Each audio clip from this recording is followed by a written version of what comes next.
नमस्कार, स्वागत है आपका भारत लाइव में। मैं हूं आपके साथ विशाल यादव और ये पंचनामा है। विलय हो गया है रालोसपा का जदयू में। ये खबरें तो हो गई, लेकिन अब से आगे बढ़ते हैं। लव कुश समीकरण के आगे कोई समीकरण साधने की ज़रूरत नहीं है नीतीश कुमार को अब। वहीं हमने आपको जिस तरह से बताया था बीते दिनों कि विलय होना है और ये तय हो गया है।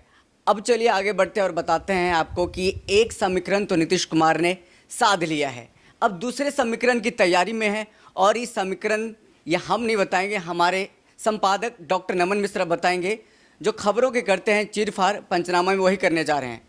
सर ये बताइए कि पहला समीकरण तो नीतीश कुमार ने जो साधा वो तो सबको पता चल गया है, वेल नॉन है, लेकिन दूसरा समीकरण क्या है ये हमारे दर्शक जानना चाहते हैं। देखिए, सबसे बड़ी बात, नीतीश कुमार कभी भी एक तीर से एक शिकार नहीं करते हैं जी। चलता एक ही तीर है, लेकिन दो निशाने एक साथ ध्वस्त होते हैं। तो आपने बिल्कुल सही कहा कि एक निशान तो उन्होंने ध्वस्त कर लिया, एक झटके में उन्होंने अपने दुश्मन को दोस्त भी बना लिया और अपने अधीन भी कर लिया, अपने सामने नतमस्तक भी कर लिया और उनको विलय भी कराकर उनकी जो आने वाले पीढ़ियां इनके खिलाफ या आने वाली राजनीति इनके खिलाफ होती, उसको सबको इन्होंने समाप्त कर लिया। तो बड़े बड़े बड़े कूटनीति का ये परिचय है। बिल्कुल। और मैं क्या कहता हूँ, नीतीश के नाम में ही नीति है। बिल्कुल। इतने बड़े कूटनीतिज्ञ हैं नीतीश। मैं उनका विरोधी नहीं हूँ, एक्चुअली पूछिए तो मैं उनकी राजनीति का सबसे बड़ा फैन हूँ। ऐसी थोड़ी कोई पीएचडी करता है किसी भी विषय पर। विषय में से प्यार भी तो होना चाहिए। मेरा प्यार है उनके प्रति, उनकी राजनीति के प्रति। लेकिन होता क्या है कि जब वो विचारधाराओं की बात करते हैं और ये कहते हैं कि मेरी विचारधारा बेस्ट है, मैं समझौता नहीं करता हूँ, तो ये बातें मुझे थोथरी लगती हैं। इस वजह से गुस्सा मेरा बढ़ जाता है। तो एक पत्रकार के तौर पर अगर आप अपनी बातों से इत्तेफाक रखते हैं, जो आप कहते हैं वो करते हैं, तो कोई दिक्कत नहीं है, कोई हमें समस्या नहीं है। लेकिन आप कहते कुछ और हैं और करते कुछ और हैं, तो दिक्कत होती है। पंचनामा इसीलिए शुरू हुआ था। नेता जो कहते हैं, सिल्वर लाइनिंग उसके नीचे जो होती है ना, वो मैं पढ़ता हूँ। नेता जो करते हैं उसके पीछे जो ब्रेड क्रम्स गिरा होता है वो मैं पकड़ता हूँ, और ब्रेड क्रम्स पकड़ के आप चींटी के घर तक जा सकते हैं। और यही होता है। नीतीश कुमार ने आज एक सीधा डिसीजन लिया। उन्होंने लिया, वशिष्ठ के माध्यम से उन्होंने कराया, गुरु वशिष्ठ साधे। तो उन्होंने एक डिसीजन ऐसा लिया कि उपेंद्र कुशवाहा की राजनीति समाप्त कर लेंगे, लौकुश भी अपने पास कर लेंगे और चुनाव की तैयारी भी कर लेते हैं। और इसी हथियार से उन्होंने चिराग पासवान के वोट को कंपनसेट करने का उपाय भी कर लिया। अब करो डैमेज। तो बड़ा अभिमन्यु बनते हो ना, बहुत चुनाव मेरे खिलाफ लड़ना है ना, लड़ो इस बार, देखते हैं किसमें कितना दम। चिराग ने भी चैलेंज स्वीकार किया, कहा उल्टा चैलेंज लेके आइए अभी चुनाव करा लेते हैं, आइए फैसला हो जाए।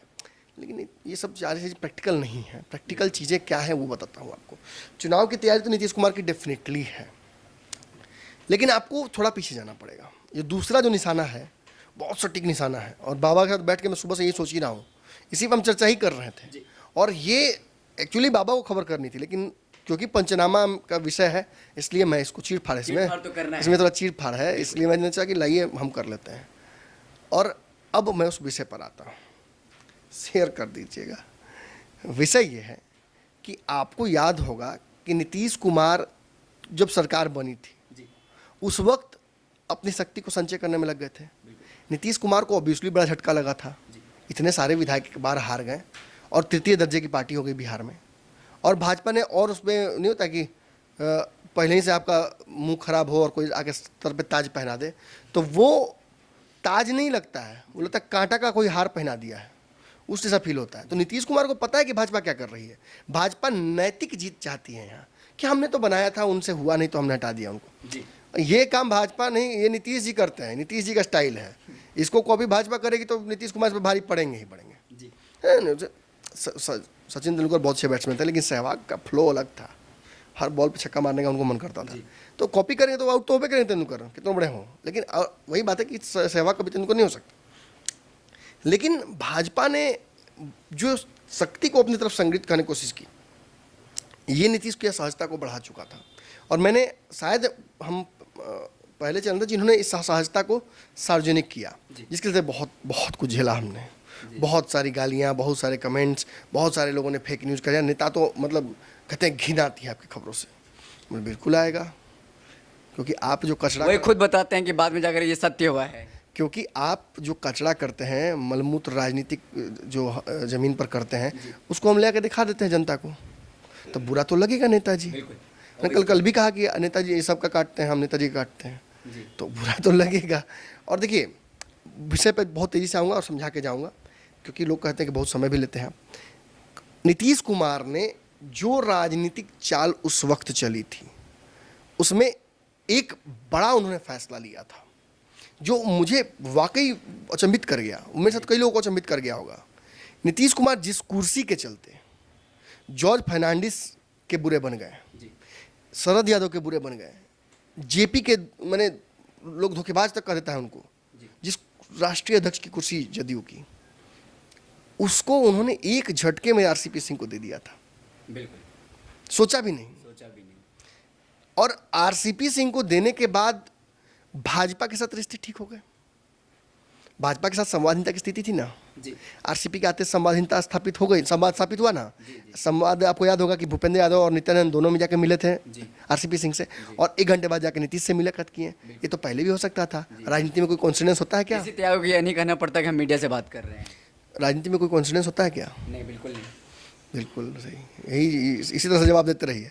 और जब कोइंसिडेंस नहीं होता है तो एक ही दिन में नीतीश कुमार से मुलाकात करना भाजपा के नेताओं का, एक ही दिन में आरसीपी सिंह से मुलाकात करना, ये साबित करता है कि नीतीश ने जैसे ही कुर्सी दे दी उनको, लगाम गाड़ी की जब दी तो गाड़ी इस पटरी पे आ गई। लेकिन नीतीश कुमार को डिक्टेट कीजिएगा आप कहिएगा कैसे चलना है, नहीं कर सकते। ये संभव है। नाम में ही नीति है। फ्यूचर में भी आप ये कहते हैं। विशाल यादव जी, फ्यूचर में भी नीतीश कुमार से अगर दोस्ती करना हो ना, तो उनके हिसाब से करिएगा, उनके शर्तों पे कीजिएगा। वो कहेंगे विलय तो विलय, जाके वहाँ सभा में ये मत कह दिए कि मिलन समारोह कर रहे हैं। होली मिलन नहीं हो रहा है कि नीतीश जी रंग लगा दे। जब तक मिलन मिलन मिलन मिलन मुँह से निकला, हमारे कुशवाहा रिपोर्टर वहाँ मौजूद थे, उनकी नज़र थी उस पर। जब तक उपेंद्र कुशवाहा मिलन मिलन कर रहे थे, तब तक सुमन कुशवाहा जी नज़र बनाए हुए थे, और नीतीश जी का नज़र पलट नहीं रहा था उपेंद्र कुशवाहा जी की तरफ। मिलन मिलन हो रहा है। जैसे ही घोषित हुआ कि हम लोग एक हो गए और हम आज से रालोसपा नहीं रहेगी, विलय हो गया जदयू में, तब नीतीश जी के चेहरे पर हंसी आई। वाह जी, बिल्कुल। अरे अब तो समाप्त कर दिया, अब समाप्त कर दिया। राम जी भी रावण को मारे नहीं थे, विलय कराए थे अपने चरणों में। जी बिल्कुल। याद है, चरणों में स्थान मिला था, वो विलय की प्रक्रिया थी उस वक्त की। आज भी विलय हुआ है, चरणों में स्थान मिला है कि हृदय में मिला है, वो तो देखने में समझ में आएगा। लेकिन मैं आपको से बात करते टाइम भी मुझे लगा कि चरणों में स्थान तो नहीं, बिल्कुल नहीं मिला है, जिस तरह से कहा जाए। देखिए, नीतीश कुमार किसी को हृदय में रखते नहीं है, ये भ्रम है लोगों का कि हृदय में रखते हैं। प्रशांत किशोर से जाके पूछिएगा कहाँ कहाँ दर्द होता है। लेकिन एक बात मैं बता दूं कि फिर विषयहीन नहीं होऊंगा, उस वक्त की उस डिसीजन को मैंने याद दिला दिया ना आपको, आरसीपी सिंह को जिम्मा दे दिया पार्टी का। लेकिन नीतीश कुमार इतना अपनी पार्टी में जाते ही नहीं थे, सरकार चलाते थे। आरसीपी को कमान देकर वो रोज पार्टी कार्यालय में बैठे रहते हैं नीतीश कुमार जी। ये क्या साबित करता है? जब हमने दरबान लगा लिया तो दरबान के बगल में कुर्सी लगाकर मालिक बैठता है क्या? नहीं। ये दरबान के ऊपर विश्वास दर्शाता है मालिक का। मैं समझाने जा रहा हूं, कई लोगों को बहुत दुख लगेगा, अंदर तक लगेगा कि मतलब नहीं होता कि भाला लगा दिया फिर भाला ठेल रहा है पीछे से, वैसा महसूस होगा। आरसीपी सिंह पर नीतीश कुमार को भरोसा करना चाहिए, लेकिन करते हैं कि नहीं इसमें बहुत शक है। जिस वक्त आपको याद होगा आरसीपी सिंह अपने घर में क्वारंटीन में बैठे हुए थे, अशोक चौधरी ने आरसीपी सिंह का स्थान ले लिया था जी। उससे पहले प्रशांत किशोर ने ले लिया था जी। प्रशांत किशोर का क्या हाल हुआ आपको पता चला? वैसे ही अशोक चौधरी का भी राजनीतिक हाल हो जाता अगर अशोक चौधरी इतने समझदार और मौका परस्त नहीं होते तो। उन्होंने मौके की नज़ाकत समझी और आरसीपी सिंह से दोस्ती करने का प्रयास किया। लेकिन आरसीपी सिंह भी नीतीश कुमार की तरह ही है, इतनी जल्दी भूलते नहीं है चीज़ों को। आज एक हो गए लौकुश, तो क्या लगता है कि नीतीश कुमार जी अपने साथ थाली में बिठा के खिलाएंगे कुशवाहा को? संभव नहीं है। और कुशवाहा भी वो बात नहीं भूल सकते हैं जो शिक्षा नीति को लेकर। कैसे भूल जाएगा? इसी अगर इतनी ही बड़ी गोतियारो था, इतना ही बड़ा भाईचारा था, तो राजनीति अपनी जगह कम से कम जाके हालचाल तो पूछना चाहिए था पीएमसीएच में। ये तो है, सारे विपक्ष के नेता पहुंचे, सारे नेता प्रतिपक्ष के पहुंचे, भाजपा के लोग तक पहुंचे थे। आप क्यों नहीं गए? आप क्यों नहीं गए वहां? आप नहीं गए। आपने अपना ईगो के सामने इतना छोटा समझा उपेंद्र कुशवाहा को, अपने लाठी तक मरवा दी और उस व्यक्ति को देखने तक नहीं गए। छोड़िए, इस विषय पर चर्चा नहीं करने आया हूँ। जब आरसीपी सिंह के हाथ में ताकत दे दी नीतीश कुमार ने, और बस इसलिए ये कुर्बानी दी कि भाजपा के साथ संवाद स्थापित हो जाए और किसी तरह से सरकार चलाने का मुझे समय मिले, और सरकार चलाने के चलते मेरे पास ताकत होगी, और उस ताकत के प्रयोग से लोगों को मंत्री बनाने के लाभ में अपने साथ जोड़ूंगा जी बिल्कुल, और अपनी ताकत मजबूत करूंगा। और आज उस जगह पहुंच गए हैं कि कम से कम 3 बड़े विकेट तो गिरा दिया ना। एकमात्र जो निर्दलीय विधायक था उसको अपने पाले में कर लिया, एकमात्र जो विधायक था इस गठबंधन का उसको अपने पाले में कर लिया, और एकमात्र जो सीएम कैंडिडेट था इस गठबंधन का उसको भी अपने पाले में कर लिया। एकमात्र व्यक्ति जो इसकी राजनीति को नीतीश कुमार की बर्बाद कर सकता था उसे भी अपने पाले में कर लिया, गोतिया को। बिल्कुल गोतिया को साध पाए हैं कभी? आज तक साध लिया नीतीश कुमार ने ना, जी, एक मुश्त में साध लिया। अब आप कहिए कि नीतीश कुमार, नमन मिश्रा नीतीश कुमार का फैन नहीं है। हम हैं, हमने साबित किया, हमने रिसर्च किया उन पर, हम लगातार बातें बता रहे हैं। और अब वो बात बताने जा रहे हैं जो जिस निशाने को कोई समझ नहीं पाया। आरसीपी सिंह को उन्होंने अपनी पार्टी की कमान दे दी थी, जी, सीधे तौर पर भाजपा के साथ साठगांठ था आरसीपी सिंह का। आप जानते हैं कि आरसीपी सिंह आरएसएस माइंडेड है। आप अच्छे से जानते हैं कि बिहार की राजनीति में चर्चा है कि आरसीपी सिंह शैडो आरएसएस की तरह काम करते हैं, और वो भाजपा के साथ अच्छे रिश्ते चाहते हैं। यहां तक कि एक वक्त था जब वो चाहते थे कि जदयू का भाजपा में विलय हो जाए और नीतीश कुमार राष्ट्रीय राजनीति में जाए और बिहार की गद्दी कोई और संभाल ले जदयू से। अब उसका नाम क्या होगा वो तो अब समझिए, आरसीपी या कोई बैंक ऑफ बड़ौदा, क्या नाम बोला, जो भी हो, उस नाम के लिए, उस चेहरे के लिए ये सारी रणनीति हो चुकी थी। लेकिन जब उस वक्त नीतीश ने कुर्बानी दे दी, समय बुरा था, कोई दबाया तो दब भी गए, लेकिन जब उठे तो ज्वालामुखी की तरह सब कुछ तहस नहस कर दिया, उखाड़ के फेंक दिया। आज उपेंद्र कुशवाहा को स्थापित करके जहां भाजपा को एक बड़ा मैसेज दिया है, चिराग पासवान को एक बड़ा मैसेज दिया है, वहीं नीतीश कुमार ने आरसीपी सिंह को भी एक बहुत बड़ा मैसेज दिया है। और उनकी जो ताकत थी राष्ट्रीय अध्यक्ष के तौर पर जदयू के, उसको अदियास दिया है एकदम। उपेंद्र कुशवाहा को क्या बेचैनी थी, क्या हड़बड़ी थी, उपेंद्र कुशवाहा को इतनी जल्दी कुछ देने की हड़बड़ी क्या थी कि अपने संबोधन में ही वो कह देते हैं कि आपको मैं संसदीय दल का अध्यक्ष बना रहा हूं। उपेंद्र कुशवाहा सांसद हैं। उपेंद्र कुशवाहा क्या है, एक पार्टी के अध्यक्ष थे।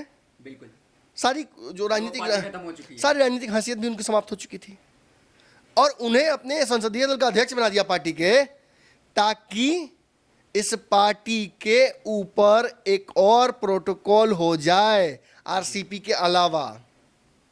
यानी आरसीपी सिंह की ताकत को एक मून फेज सामने रखकर ग्रहण में रखा जा सके। मतलब आरसीपी सिंह पूरी तरह से इस पार्टी को अपना मालिक समझकर इस पार्टी का पावर सेंटर उसके कहीं बांट दिया। और आज उपेंद्र कुशवाहा, आप सोचिए कि अगर नीतीश कुमार के लिए आरसीपी सिंह गुलदस्ता फूल का लेके जाएंगे, उपेंद्र कुशवाहा पूरा बुके लेके जाएंगे। अगर उपेंद्र कुशवाहा बुके लेके जाएंगे तो एरोप्लेन से मंगाना पड़ जाएगा आरसीपी सिंह को फूल स्विट्जरलैंड से। तो नीतीश कुमार ने इस पावर को डिवाइड कर दिया, और बहुत स्मार्टली। ऐसा उन्होंने पहले भी किया है, यही अशोक चौधरी के साथ किया गया था। वशिष्ठ नारायण को ताकत दी। और आप एक बात समझ लीजिए, बहुत कम ही लोग इस बात को पकड़ पाए, हम वो चैनल है जो जिसने सुबह में पकड़ा इस खबर को, कि आरसीपी सिंह इस कार्यक्रम में मौजूद नहीं रहेंगे और नहीं आए। और आपको लगता है कि अगर ये एक कोइंसिडेंस है, तो कोइंसिडेंस के बारे में मैं क्या कहता हूँ विशाल? राजनीति में कोइंसिडेंस नहीं होता है, होता, इत्तेफाक जैसी कोई चीज़ नहीं होती है।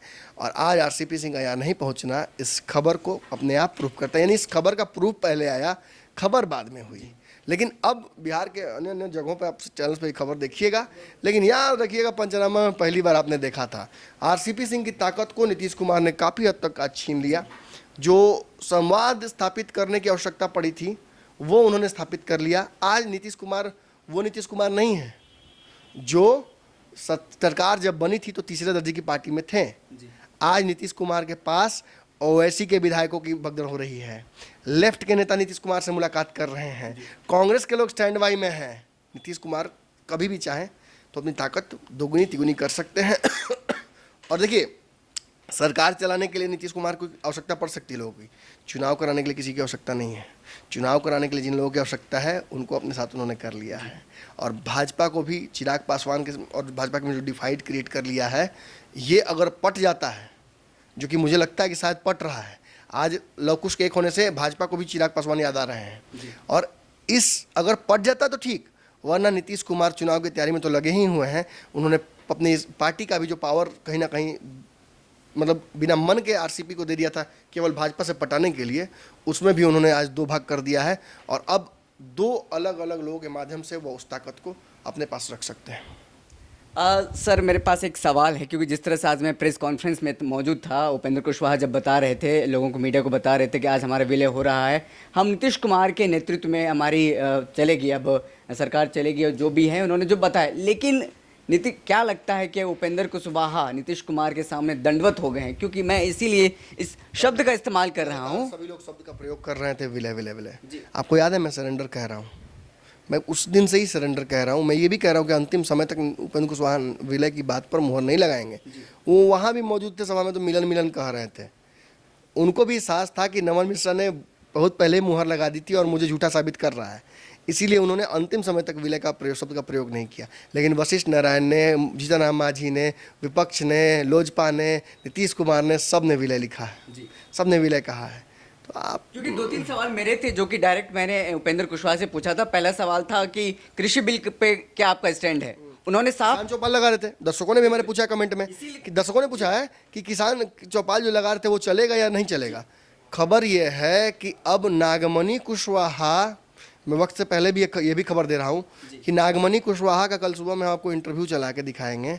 नागमणि कुशवाहा बिहार में किसान आंदोलन का प्रणेता बनने जा रहे हैं, और वो बताएंगे कि आखिर ये कुशवाहा लवकुश एक हुआ है तो क्या कुशवाहा सब इसके साथ है कि नहीं। तो आपने देखा कि नीतीश कुमार ने एक तीर से 2 निशाना कैसे लगा दिया है। एक निशाना तो हमने बता दिया, लेकिन दूसरे निशाना हमारे डॉक्टर संपादक जो है नमन मिश्रा ने आपको बताया कि इस पंचनामा में किस तरह से नीतीश कुमार ने दूसरे निशानों को साधने का प्रयास किया है। लगातार भारत लाइव बिहार की राजनीति में जो बड़ी घटनाएं होती है, छोटी घटनाएं होती है, सबसे पहले आपको बताता रहा है। और बीते दिनों से जो एक खबर चल रही थी, आज विराम लग गई इस पर। कैसा लगता है हमारा पंचनामा?